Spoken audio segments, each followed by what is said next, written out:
Hello friends, welcome to science magnet. दोस्तों, कैसे हैं आप लोग सभी? आई होप सभी बहुत अच्छे हैं, शानदार हैं, जानदार हैं। पिछली क्लास में हम लोगों ने रिफ्लेक्शन पूरा कंप्लीट कर चुके थे। अब हम लोग स्टार्ट कर रहे हैं रिफ्रैक्शन ऑफ लाइट, यानी प्रकाश का अपवर्तन। इसके साथ में हम लोग ह्यूमन आई भी पढ़ेंगे, मतलब ह्यूमन आई हमारा अलग टॉपिक होगा, बट वो इसी से रिलेटेड है ना। तो रिफ्रैक्शन ऑफ लाइट अच्छे से समझना, क्योंकि अगर ये समझ में आएगा तभी ह्यूमन आई आप लोगों को समझ में आएगा, और बहुत सिंपल से आप लोगों को आसानी से समझ में आ जाएगा। चलो, सबसे पहले बात करते हैं रिफ्रैक्शन ऑफ लाइट होता क्या है, प्रकाश का अपवर्तन होता क्या है। देखो, आप लोगों ने देखा होगा कि कभी आप लोग किसी, आप मान लीजिए है ना, पानी में अगर आप लोग है ना कोई रॉड डालोगे या पेन डालोगे तो आपको इससे मुड़ा हुआ नजर आएगा। तो इसके पीछे कारण क्या होता है? इसके पीछे कारण होता है प्रकाश का अपवर्तन, रिफ्रैक्शन ऑफ लाइट। मैं आप लोगों को एक चीज बताऊं, जैसे पानी में आप लोग कोई पेंसिल डालोगे वो तो आपको मुड़ी हुई नजर आएगी ना। इसके पीछे कारण क्या होता है? Refraction of light. अगर आप लोग देखना, कोई कांच का ग्लास लेना, उसमें कोई आप लोग सिक्का डालना, जब आप लोग साइड से देखोगे तो आप लोग थोड़ा सा सिक्का ऊपर उठा हुआ नजर आएगा, है ना। मतलब आपको जैसे रियल में इसकी गहराई कितनी है, इतनी, बट ये जो पेन है ना, आपको थोड़ा सा ऊपर उठा हुआ नजर आएगा। इसके पीछे भी क्या है? प्रकाश का अपवर्तन। आप लोग स्विमिंग पूल को देखते हो, आप लोग जब बाहर से देखते हो तो लगता है ज्यादा गहरा नहीं है, जब आप लोग लेकिन उतरते हो तो आप लोग को लगता है ना कि यार थोड़ा नहीं, यार ये तो थोड़ा गहरा है। तो इसके पीछे भी कारण क्या है? प्रकाश का अपवर्तन है। तो प्रकाश का अपवर्तन होता क्या है, आइए हम लोग समझते हैं प्रकाश का अपवर्तन क्या है। दोस्तों प्लीज एक बार आप लोग इस डायग्राम में देखिए, आप लोगों को यहां पर कुछ दिख रहा होगा। दिख रहा है क्या? ये नहीं दिख रहा, कोई बात नहीं है। देखो, जैसे मान लो ये कोई एक माध्यम है, ये पहला वाला माध्यम है। हो सकता है यहां पर एयर हो सकता है यहां पर पानी हो सकता है यहां पर कांच हो, और ये आपका क्या है? दूसरा माध्यम है। दोस्तों, जब प्रकाश की किरण, मान लो ये पहला माध्यम हो गया, ये दूसरा माध्यम हो गया। जब प्रकाश की किरण एक माध्यम से दूसरे माध्यम में जाती है ना, तो उसकी दिशा बदल जाती है। दिशा बदल जाने का मतलब देखो, जाना चाहिए था ऐसे, बट उसकी दिशा बदल जाती है। हो सकता है दोस्तों वो ऐसे जा रही हो। तो जब प्रकाश किरण एक माध्यम से दूसरे माध्यम में जाती है तो इसकी दिशा में जो परिवर्तन होता है, इसे ही आप लोग क्या बोलते हैं? प्रकाश का अपवर्तन, यानी रिफ्रैक्शन ऑफ लाइट इसको बोलते हैं। जैसे आप लोग यहां पर देखो, प्लीज आप लोग ये डायग्राम देखिए। मैंने रिफ्लेक्शन यानी परावर्तन में भी आपको ऐसा कुछ बताया था। तो अब देखो यहां पर हो क्या रहा है, ये आपका एक प्रिज्म है, इसमें गई व्हाइट लाइट, है ना, इसमें प्रकाश गया ऐसे। तो जाना कैसे चाहिए था दोस्तों? जाना चाहिए था ऐसे, बट दोस्तों जाना चाहिए था ऐसे, बट इसकी दिशा बदल गई ना। तो यहां पर क्या हो रहा है? अपवर्तन हो रहा है, और साथ में वो अपने 7 रंगों में भी विभाजित हो रहा है, यानी यहां पर डिस्पर्जन यानी विक्षेपण भी हो रहा है। बट आप लोग का मेन चीज क्या देख पा रहे हो? यहां पर अपवर्तन। जब प्रकाश किरण एक माध्यम से दूसरे माध्यम में जाती है तो ये अपने पथ से जब मुड़ जाती है, इसे ही आप लोग बोलते हैं प्रकाश का अपवर्तन। तो आइए इसकी डेफिनेशन क्या हो जाएगी। जब प्रकाश एक माध्यम से दूसरे माध्यम में जाता है तो वह अपने पथ से विचलित हो जाता है, या आप लोग बोलोगे उसकी दिशा में विचलन हो जाता है, वो अपनी उसकी दिशा में परिवर्तन हो जाता है। तो इसी विचलन को आप लोग क्या बोलते हैं? प्रकाश का अपवर्तन बोलते हैं। ठीक है, चलिए अब बात करते हैं कि सर ये प्रकाश का अपवर्तन हो क्यों रहा है। जैसे आप ये मान लीजिए, ऊपर क्या था दोस्तों? ये मान लो ऊपर थी एयर यानी वायु, नीचे क्या था? नीचे क्या था? वाटर था, यानी पानी था। तो जब प्रकाश की किरण वायु से इसमें पानी में गई तो आप लोग देखोगे थोड़ा सा मुड़ जाती है। देखो, जाना चाहिए था ऐसे, बट थोड़ी सी मुड़ गई। तो कारण है, ये मुड़ी क्यों?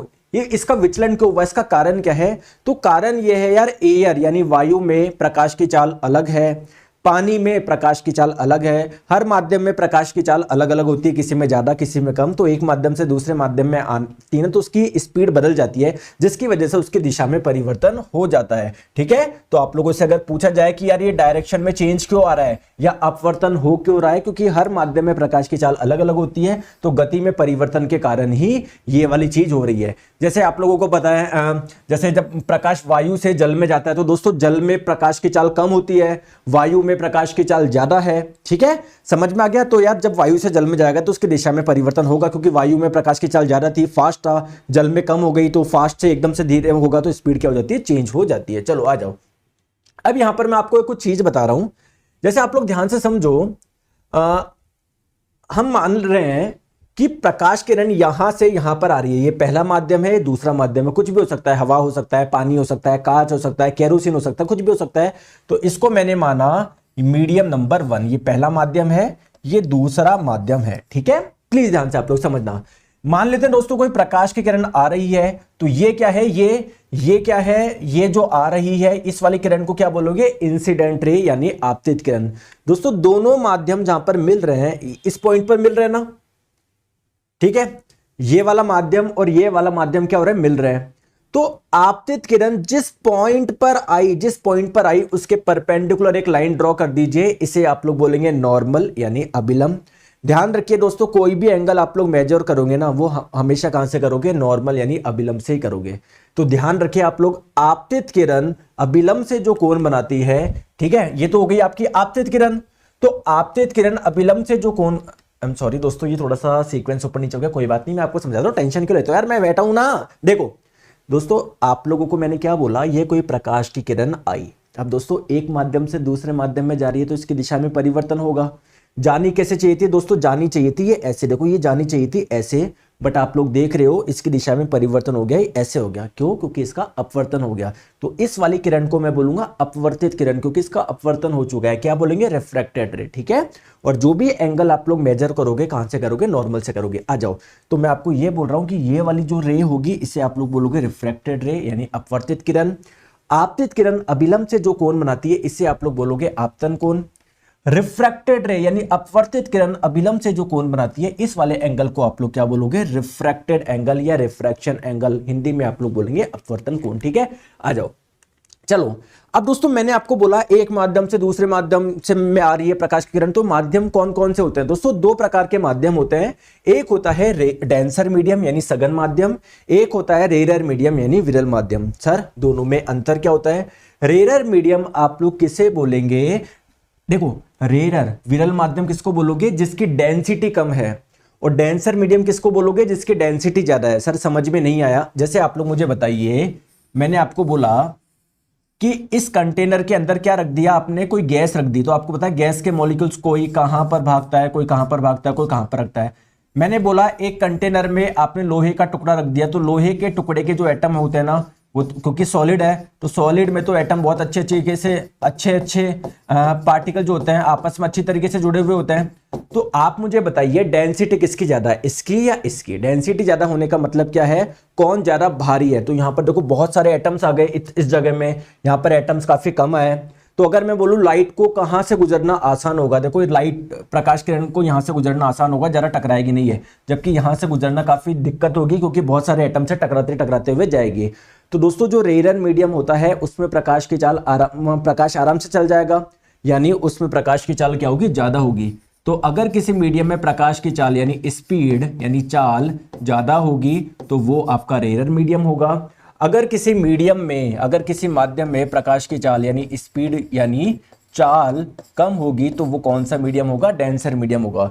तो डेंसर मीडियम में क्या होता है, प्रकाश की गति या चाल कम होती है, जबकि रेरर मीडियम क्या होता है, प्रकाश की गति अधिक होती है। इसमें समझ में आ गया, क्लियर, ठीक है। चलिए आगे हम लोग बात करते हैं नेक्स्ट पे कि सर मुझे एक चीज बताओ, आपने बताया कि चलो मीडियम दो टाइप के हो गया, एक तो रेरर और डेंसर, इन दोनों में कुछ फर्क है क्या, बिल्कुल। देखो जैसे मान लीजिए मैं मान रहा हूं अभी ऊपर वाला मीडियम है रेरर मीडियम और ये है सघन माध्यम यानी डेंसर मीडियम। जब भी लाइट रे रेरर से डेंसर में जाएगी तब क्या होगा, समझो मेरी बात को। जैसे मान लेते हैं कोई प्रकाश की किरण आई, ठीक है, जानी कैसे चाहिए थी, इसको जानी चाहिए थी ऐसे ऐसे ऐसे ऐसे, बट आप लोग क्या देख रहे हो, ये जो प्रकाश की किरण, ये जो आपतित किरण है इसे आप लोग बोलोगे अभिलंब यानी नॉर्मल। तो देखो प्रकाश किरण जानी चाहिए थी ऐसे, जानी चाहिए थी ऐसे, बट अभिलंब की और झुक गई है, ठीक है। तो आप लोग ध्यान रखिएगा, जब भी लाइट रे रेरर टू डेंसर जाती है यानी विरल से सघन में जाती है तो क्या होता है, नॉर्मल की ओर झुकती है। नॉर्मल यानी अभिलंब की ओर झुकती है, अभिलंब की ओर झुकती है। समझ गए बात को, कोई परेशानी, कोई दिक्कत नहीं। दोस्तों आप लोग मुझे बताइए, मैंने आपको क्या बोला, जो भी एंगल मापोगे कहां से मापोगे, नॉर्मल यानी अभिलंब से मापोगे। तो ये आपतित किरण है, ये अभिलंब है, तो इस वाले एंगल को क्या बोलोगे, इस वाले एंगल को आप लोग बोलोगे आपतन कोण। और ये कौन सी रे है, आपकी रिफ्रैक्टेड रे है, अपवर्तित किरण को किसका अपवर्तन हो चुका है। अगर अपवर्तन नहीं होता है तो ये ऐसे जाती है, तो अपवर्तन हो गया तभी तो ऐसे हो गई। तो ये है रिफ्रैक्टेड रे यानी अपवर्तित किरण, और ये अभिलंब के साथ जो एंगल बनाती है इसे बोलते हैं एंगल ऑफ रिफ्रैक्शन यानी अपवर्तन कोण। दोस्तों इस वाले केस में कौन ज्यादा होगा? जब प्रकाश की किरण रेयर से डेंसर में आती है, जब विरल से सघन में आती है, तो कौन सा ज्यादा होगा? इस बार रेलवे ग्रुप डी में 4 से 5 क्वेश्चन पूछे गए हैं ऐसे में, तो आप लोग देख पा रहे हो यार ये एंगल ज्यादा है, ये एंगल कम है। क्लियर है क्या?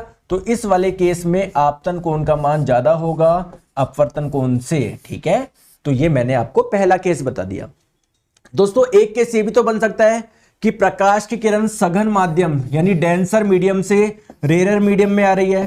तो यहां पर दोस्तों मान लेते हैं कोई प्रकाश की किरण आई, कोई प्रकाश की किरण आई, जाना कैसे चाहिए था इसको जाना चाहिए था, ऐसे जाना चाहिए था, बट इसका अपवर्तन हो गया। तो जब भी प्रकाश की किरण डेंसर से रेयर में आती है तो होता क्या है, जो किरण होती है ना, ये देखो ये नॉर्मल है, देखो नॉर्मल की तरफ नहीं आ रही, नॉर्मल से दूर जा रही है, ये है ना नॉर्मल, तो नॉर्मल की तरफ नहीं जा रही, नॉर्मल से दूर जा रही है, ऐसे हो जाएगा। तो जब भी कोई लाइट रे डेंसर टू रेयर जाएगी यानी सघन से विरल जाएगी तो नॉर्मल से दूर, नॉर्मल यानी अभिलंब से दूर जाएगी प्रकाश की किरण। ये क्या हो जाएगा आप लोगों का आपतन कोण, ये क्या हो जाएगा आप लोगों का अपवर्तन कोण। इस वाले केस में कौन ज्यादा होगा? इस वाले केस में सर अपवर्तन कोण ज्यादा होगा, आपतन कोण क्या होगा आपका कम होगा। समझ में आ गई बात को? क्लियर? इसको मैं से लिख देता हूं वरना आपको समझ में नहीं आएगा। ये अपवर्तन कोण का मान ज्यादा होगा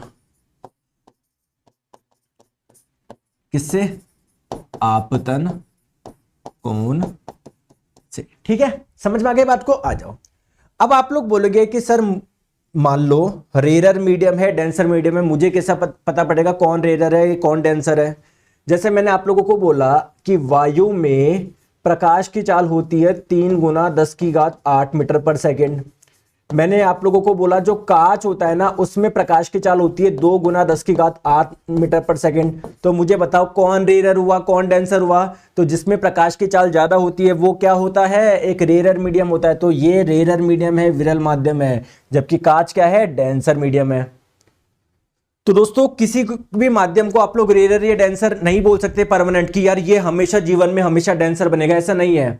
मान लो अगर कोई आप कांच का और किसी ऐसे माध्यम का अपवर्तनांक किसी ऐसे माध्यम का कंपेयर कर रहे हो, है ना, जहां पर कांच में प्रकाश की चाल क्या है? ज्यादा है, तो ये उस समय रेयर बन जाएगा। तो रेयर या डेंसर कैसे चेक करना है? कोई भी दो माध्यम जिसमें प्रकाश की चाल ज्यादा होगी वो आप लोगों का कौन सा बनेगा? रेयर बनेगा। जिसमें कम होगी क्या बनेगा? डेंसर बनेगा। ठीक है, आ जाओ। अब दोस्तों कोई माध्यम कितना ज्यादा डेंसर है, इस चीज को पता लगाने के लिए हमारे पास में एक चीज है, उसे बोलते हैं रिफ्रैक्टिव इंडेक्स यानी अपवर्तनांक। दोस्तों हर माध्यम का अपवर्तनांक अलग अलग होता है। जैसे कांच का होता है 1.55, 1.5 पानी का होता है 1.33, डायमंड का होता है 2.42। तो जिसका अपवर्तनांक ज्यादा होता है वो क्या होता है? उतना ही डेंसर मीडियम होता है, उतना ही सघन माध्यम होता है। यानी कुल मिला के ये जो अपवर्तनांक होगा ये आपको किसके बारे में बताएगा? किसी माध्यम की डेंसिटी के बारे में बताएगा, उसकी सघनता के बारे में बताएगा। अब जैसे इसको हम लोग रिप्रेजेंट करते हैं एक सिंबल से, इस सिंबल को हम लोग बोलते हैं म्यू, है ना, म्यू बोलते हैं सिंबल को। तो इस सिंबल से रिप्रेजेंट करते हैं इसको। जैसे अगर मैं आप लोगों को बोलूं कि एंगल को इस वाले सिंबल से डिनोट करते हो ना, तो सिमिलरली जो अपवर्तनांक होता है उसको इस वाले सिंबल से आप लोग डिनोट करते हो। आप लोग मुझे बताइए, अगर मैं बोलूं कि किसी माध्यम का अपवर्तनांक अगर ज्यादा है उसका मतलब क्या होगा? वो एक डेंसर मीडियम होगा, वो एक सघन माध्यम होगा। और अगर किसी माध्यम का अपवर्तनांक कम है तो वो क्या होगा? एक रेयर मीडियम होगा, यानी एक विरल माध्यम होगा। दोस्तों एक चीज आप लोग मुझे और बताइए, अगर किसी माध्यम में प्रकाश की चाल ज्यादा है तो वो कैसा, उसका अपवर्तनांक ज्यादा होगा या कम होगा? बताओ बताओ। तो प्रकाश की चाल ज्यादा होने का मतलब क्या है? वो एक रेयर मीडियम है, विरल माध्यम है, और विरल माध्यम होगा तो उसका अपवर्तनांक क्या होगा? कम होगा। तो अगर किसी माध्यम में प्रकाश की चाल ज्यादा तो उसका अपवर्तनांक कम, किसी माध्यम में प्रकाश की चाल कम यानी वो डेंसर मीडियम है, यानी उसकी डेंसिटी ज्यादा है। डेंसिटी को बताने के लिए तो हमारे पास में अपवर्तनांक है, तो अगर वो डेंसर मीडियम है तो उसका अपवर्तनांक क्या होगा? ज्यादा होगा। तो यहां से आप लोग एक चीज नोट कर रहे हो कि किसी भी माध्यम का जो अपवर्तनांक होता है ना, अपवर्तनांक, वो व्युत्क्रमानुपाती होता है उस माध्यम में प्रकाश की चाल के। ये अगर किसी माध्यम में प्रकाश की चाल ज्यादा है तो उसका अपवर्तनांक कम होगा, किसी माध्यम में प्रकाश की चाल कम है तो उसका अपवर्तनांक ज्यादा होगा। और मैंने आपको बताया था जब भी एक समानुपाती का चिन्ह हटता है तो एक कांस्टेंट आता है। तो दोस्तों यहां पर जो कांस्टेंट आया वो क्या आया, सी। तो किसी भी माध्यम का अपवर्तनांक निकालने का फॉर्मूला आ गया म्यू बराबर सी बाय वी, जहां पर सी क्या है, सी क्या है, प्रकाश की चाल। कहां पर, अरे प्रकाश की चाल कहां पर, कहां पर, वायु में या निर्वात में, दोनों में बराबर होती है। कितनी, 3 गुना 10 की घात 8 मीटर पर सेकेंड। v क्या है, उस माध्यम में प्रकाश की चाल, इसका अपवर्तनांक आप लोग निकालने जा रहे हो। आ जाओ आ जाओ, अब ये मत पढ़ो कुछ भी, आप तो बस ये समझ लो किसी भी माध्यम का अपवर्तनांक उस माध्यम में प्रकाश की चाल के व्युत्क्रमानुपाती होता है। अगर किसी माध्यम में प्रकाश की चाल कम है तो उसका अपवर्तनांक ज्यादा होगा, किसी माध्यम में प्रकाश की चाल ज्यादा तो उसका अपवर्तनांक कम। और एग्जैक्ट अगर आपको किसी माध्यम का अपवर्तनांक निकालना है तो उसके लिए फॉर्मूला मैंने आपको बता ही दिया है, सी बटे वी। सर कैसे निकालेंगे बताओ, क्वेश्चन कैसे आएंगे, सब कराऊंगा, टेंशन मत लो। आ जाओ, देखो तो किसी भी मीडियम का, किसी भी माध्यम का आपको अपवर्तनांक निकालना है तो उसका फॉर्मूला है सी बटे वी, जहां पर सी क्या है, स्पीड ऑफ लाइट, प्रकाश की चाल किसमें, वायु में। दोस्तों प्रकाश की चाल देखो हर सबसे ज्यादा होती है दोस्तों निर्वात में। निर्वात का मतलब कुछ भी नहीं होना, तो उसमें कुछ भी नहीं है तो प्रकाश को कोई दिक्कत ही नहीं कि आराम से चल पाएगा। तो निर्वात में प्रकाश की चाल सबसे ज्यादा होती है, कितनी होती है, 3 गुना 10 की घात 8 मीटर पर सेकेंड। समझ में आ गई बात को, समझ में आ गई, आ गई। सर वायु में कितनी होती है, दोस्तों वायु में भी कहां दिक्कत है यार, आराम से जा सकती है एयर में, चिन्नी से दिक्कत आ सकती है तो हो सकता है 3 इंटू 10 की पावर 8 से चिन्ना सा कम हो, 2.999 ऐसे होती है, बट इसको ऑलमोस्ट 3 इंटू 10 की पावर 8 मीटर पर सेकंड मानते हैं। तो ये सी क्या हो जाएगा, प्रकाश की चाल वायु में बोल दो, निर्वात में बोल लो, बात एक है। वी क्या है, उस माध्यम में प्रकाश की चाल जिसका अपवर्तनांक आप लोग निकालने जा रहे हो। अब मैं आपको करके बताता हूं, देखो इधर आओ। जैसे बात करते हैं एयर, मैंने आपको बोला एयर का अपवर्तनांक निकालो, किसका निकालो, कौन से मीडियम का निकालना है, एयर का निकालना है। फॉर्मूला क्या होता है, सी बटे वी। सी क्या होता है, 3 गुना 10 की घात 8। किसका निकालना है, एयर का अपवर्तनांक निकालना है। तो एयर में प्रकाश की चाल कितनी होती है, इतनी होती है 3 इंटू 10 की पावर 8। तो जब सॉल्व करोगे क्या आ जाएगा आप लोगों का, 1 आ जाएगा। मैंने आप लोगों को बोला जो ग्लास होता है, कांच होता है, उसमें प्रकाश की चाल होती है इतनी, जरा इसका अपवर्तनांक बताओ। तो किसी भी मीडियम का अपवर्तनांक निकालने का फॉर्मूला है सी बटे वी। सी का मान है 3 गुना 10 की घात 8। वी क्या लोगे, किसका अपवर्तनांक निकालना है आपको, ग्लास का यानी कांच का। तो कांच में प्रकाश की चाल कितनी है, स्पीड कितनी है, 2 गुना 10 की घात 8 है। तो जब ये सॉल्व करोगे तो 3 बटे 2 कितना आ जाएगा, 1.5 आ जाएगा। नेक्स्ट मैंने बोला पानी का अपवर्तनांक निकालो। तो दोस्तों पानी में जो प्रकाश की चाल होती है वो कितनी होती है, 2.25 इंटू 10 की पावर 8 होती है। तो अगर पानी में निकालना है तो सी बटे वी लगा दो, इधर आ जाएगा 3 इंटू 10 की पावर 8, नीचे आ जाएगा 2.25। जब सॉल्व करोगे तो आ जाएगा आपका 1.33। बात करें दोस्तों डायमंड यानी हीरे की, तो हीरे में प्रकाश की चाल इतनी होती है। जब आप लोग मैं बोलूं हीरे का अपवर्तनांक निकालो तो इसमें जब भाग लगाओगे तो आपका आंसर आ जाएगा 2.41 या 2.42 के आसपास। तो सर मुझे सारी चीजें याद रखनी है क्या, आप तो केवल याद रख लो अपवर्तनांक। एयर का होता है 1, कांच का होता है 1.5, पानी का होता है 1.33, दोस्तों डायमंड का होता है 2.41 या 2.42। सर क्यों मैं ये याद क्यों नहीं रखूं, ये भी याद रख सकते हो, बट अगर आपको ये चीज याद है तो ये ऐसे ही निकाल दोगे। जैसे मैंने आपको बोला कांच में प्रकाश की चाल कितनी होगी, अब आप लोगों को फॉर्मूला पता ही है, म्यू इक्वल्स टू सी बटे वी। तो कांच का आपको अपवर्तनांक पता ही है 1.5, सी का मान आपको पता ही है 3 इंटू 10 की पावर 8, और ये वी आपको निकालना है। तो वी इधर आ जाएगा, 1.5 इधर आ जाएगा। बाकी आप लोग के कोई ज्यादा दिक्कत नहीं है, आप लोग इजीली याद रख सकते हो यार। मतलब कोई वाटर में प्रकाश की चाल होती है 2.25 इंटू 10 की पावर 8, ग्लास में होती है 2 इंटू 10 की पावर 8, याद हो जाएगा, कोई दिक्कत की बात नहीं। ठीक है, ठीक है। अब दोस्तों मैं कुछ आप लोगों को और भी माध्यम बताता हूं जिसके अपवर्तनांक आप लोगों को ध्यान रखने हैं, जो एग्जाम में आप लोगों से पूछे जा सकते हैं, इंपॉर्टेंट है। क्योंकि देखो भी ग्रुप डी में भी पूछे गए हैं, और मैं आपको बता दूं वो है ना ICAR टेक्निकल असिस्टेंट का पेपर हुआ था, उसमें भी कुछ पूछे गए थे। तो देखो एक तो आप लोग ध्यान रखो, वाटर का मैंने आप लोगों को कितना बताया, वाटर का होता है 1.33।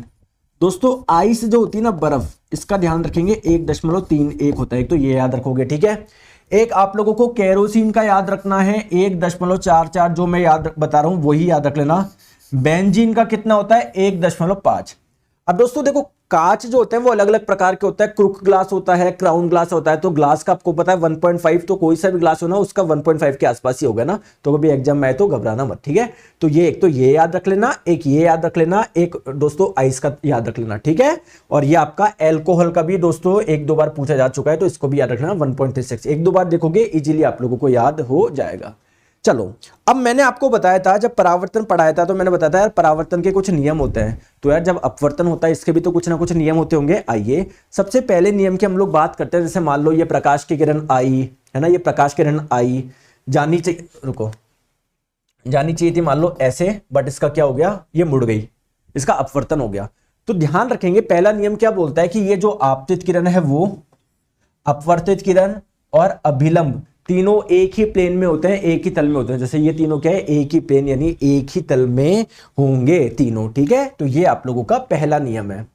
दोस्तों दूसरा नियम क्या है, दूसरा नियम, इस दूसरे नियम को आप लोग समझो यार। सेकंड जो है ना, एक सेकंड रुक जाओ, एक सेकंड रुक जाओ, एक सेकंड रुक जाओ, इधर कुछ आएगा थोड़ी, अच्छा इधर आएगा क्या, तो हम कहां पर लिखेंगे, हम इधर लिख देंगे, आ जाओ, मैं इधर लिख दूंगा सेकंड नियम। दोस्तों सेकंड लॉ को आप लोग समझ लो, बुक से पढ़ोगे आपको नहीं समझ में आएगा, बहुत कॉम्प्लिकेटेड है, लेकिन इसको बहुत आसान भाषा में समझो। इसे हम लोग स्नेल्स लॉ भी बोलते हैं, स्नेल का नियम भी बोलते हैं। सर क्या है ये नियम, समझाइए। दोस्तों जैसे मान लेते हैं ये कोई प्रकाश की किरण आई, ठीक है, इसको जाना चाहिए था ऐसे, बट इसका अपवर्तन हो गया, ठीक है। तो ये हो गया क्या, आपका आपतन कोण, ये हो गया आपका अपवर्तन कोण, ठीक है। ये पहला माध्यम था, यहां से आ रही थी यहां पर जा रही थी। दोस्तों हर माध्यम का कोई ना कोई अपवर्तनांक होता है ना, तो इसके अपवर्तनांक को मैंने मान लिया μ1 और इसके अपवर्तनांक को मैंने मान लिया μ2। प्लीज ध्यान से आप लोग समझिएगा प्लीज, ठीक है, ठीक है। दोस्तों स्नेल का नियम क्या बोलता है कि जब प्रकाश किरण एक माध्यम से दूसरे माध्यम में आती है तो पहले माध्यम का अपवर्तनांक क्या था, μ1 इंटू पहले माध्यम में जो एंगल बना, क्या बना, आई तो बना, आपतन कोण तो बना, उसका साइन ले लो, इसको बराबर कर दो दूसरे माध्यम का अपवर्तनांक, और इसमें जो एंगल बना क्या बना, आर, इसके बराबर कर दो।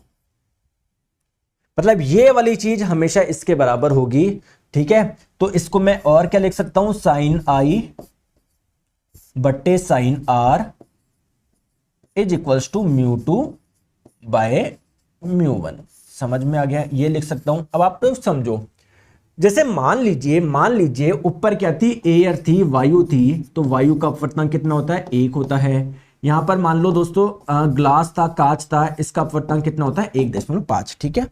दोस्तों क्या अपवर्तनांक बदल जाएगा क्या, अपवर्तनांक तो नहीं बदलेगा, ये एक फिक्स होता है, वायु का अपवर्तनांक यही होता है, कांच का अपवर्तनांक यही होता है, फिक्स होता है, नहीं बदलेगा ना, नहीं बदलेगा। तो दोस्तों ये वाला मान भी फिक्स रहेगा, ये वाला मान भी फिक्स रहेगा, यानी ये वाला अनुपात क्या होगा, एक फिक्स आएगा।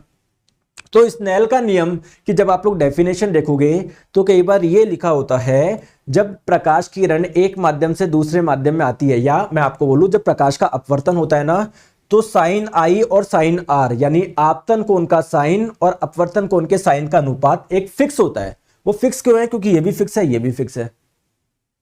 तो ये डेफिनेशन दी होती है, बट आपको ये नहीं करना, आप तो बस सिंपली समझ लो।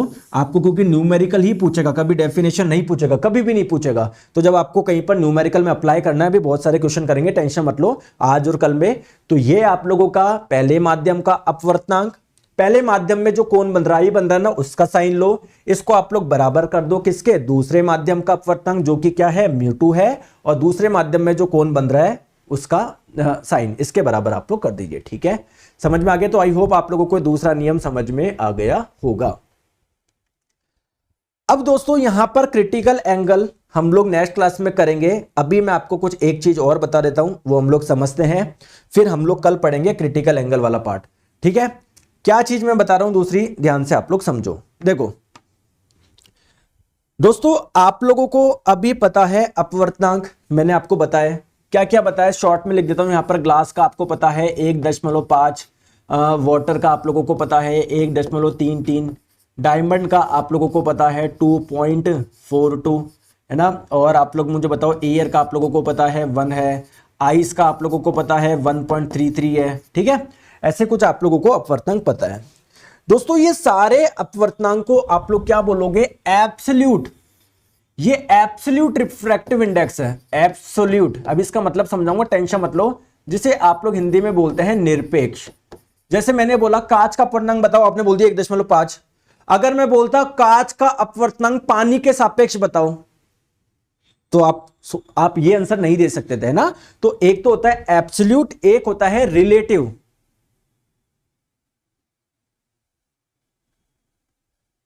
सापेक्षिक। सर नहीं समझ में आया, आइए मैं आपको बताता हूं। दोस्तों आपसे एग्जाम में कई बार पूछा जाता है कि ग्लास के रेस्पेक्ट में या ग्लास के सापेक्ष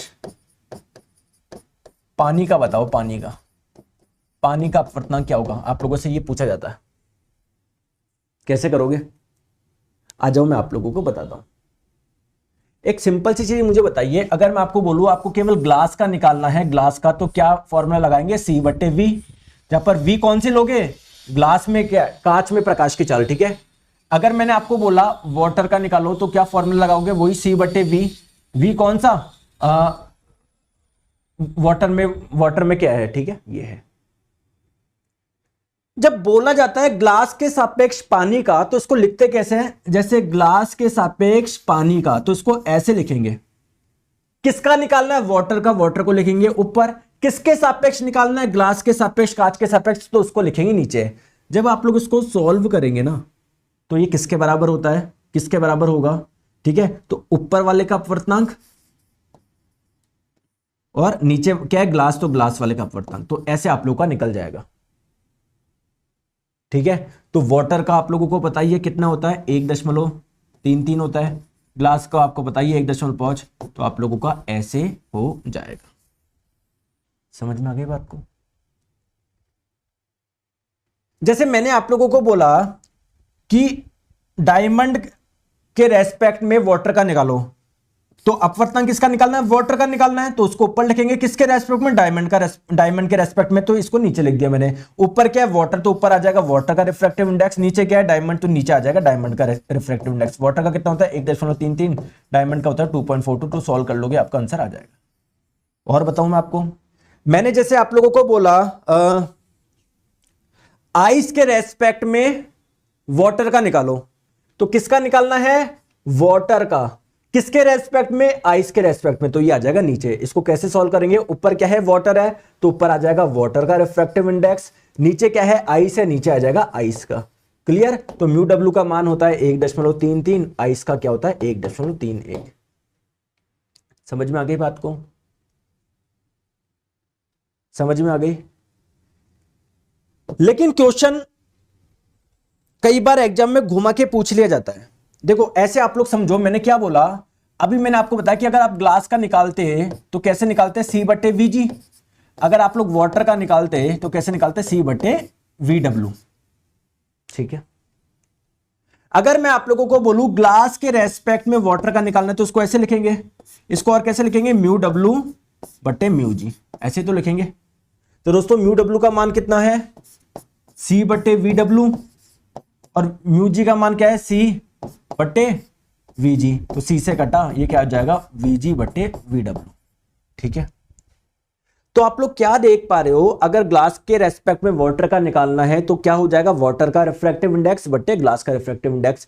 ये किसके बराबर आएगा, VG/VW के। क्योंकि आप लोगों को पता है अपवर्तनांक जो होता है ना, वो प्रकाश की चाल के व्युत्क्रमानुपाती होता है। मतलब जो आपका अनुपात अपवर्तनांक का आएगा, जो रेशियो रिफ्रैक्टिव इंडेक्स का आएगा, उसका अपोजिट रेशियो किसका आएगा, उसकी वेलोसिटी का आएगा। सर नहीं आया समझ में, मुझे फिर से बताओ। कोई बात नहीं, मैं आप लोगों को बताता हूं। मैंने आपको एक क्वेश्चन दिया कि पानी में यानी वाटर में प्रकाश की चाल जो है ना, वो कितनी है, 2.25 × 10⁸ है। समझना बात को, मैं क्या बोलना चाह रहा हूं। मैंने आपको दिया कांच में कितनी है, मैंने आपको बोला 1.5 2 × 10⁸ होती ना, मैंने आपको बोला 2 × 10⁸, ठीक है। मैंने आपको क्या बोला, कांच के सापेक्ष पानी का अपवर्तनांक निकालो, कांच के सापेक्ष पानी का निकालो, आप लोग बोलेंगे सर ये तो बहुत सिंपल है, ग्लास के रेस्पेक्ट में वाटर का निकालना, किसका निकालना है? पानी का, यानी वाटर का किसके रेस्पेक्ट में? ग्लास के रेस्पेक्ट में। सर आपने तो बताया ऊपर क्या है वाटर, तो ऊपर लिख दो वाटर का रिफ्रैक्टिव इंडेक्स, नीचे क्या है ग्लास, तो नीचे लिख दो ग्लास का। देखो सर वाटर का मुझे पता है 1.33 होता है, ग्लास का मुझे पता है 1.5, तो मैं सॉल्व कर लूंगा सर। लेकिन क्वेश्चन ये है कि अगर आपको नहीं पता कि अपवर्तनांक वाटर का कितना है, अपवर्तनांक ग्लास का कितना है, तो कैसे निकालोगे? नहीं निकाल सकते ना। तो इस वाले केस में आप लोगों को क्या करना है, आपको क्या करना था, वाटर का निकालना था ग्लास के रेस्पेक्ट में, किसके बराबर होता है? ऊपर है वाटर तो ऊपर वाटर का रिफ्रैक्टिव इंडेक्स, नीचे है ग्लास तो नीचे ग्लास का रिफ्रैक्टिव इंडेक्स। ये किसके बराबर होगा? तो जो अनुपात अपवर्तनांक का होता है उसका अपोजिट किसका होता है? वेलोसिटी का। तो ये हो जाएगा Vg बाय VW, इसके बराबर हो जाएगा, जस्ट उल्टा। तो Vg कितना था ग्लास में, कांच में? 2 × 10⁸, वाटर में कितना था? 2.25 × 10⁸। दोस्तों जब सॉल्व करोगे इसको कर लो इसको कर लो, बात बराबर आएगा। करके देख लो, मैं आपको बताऊं, देखो मैं इस फोन से करके बताता हूं आपको। देखो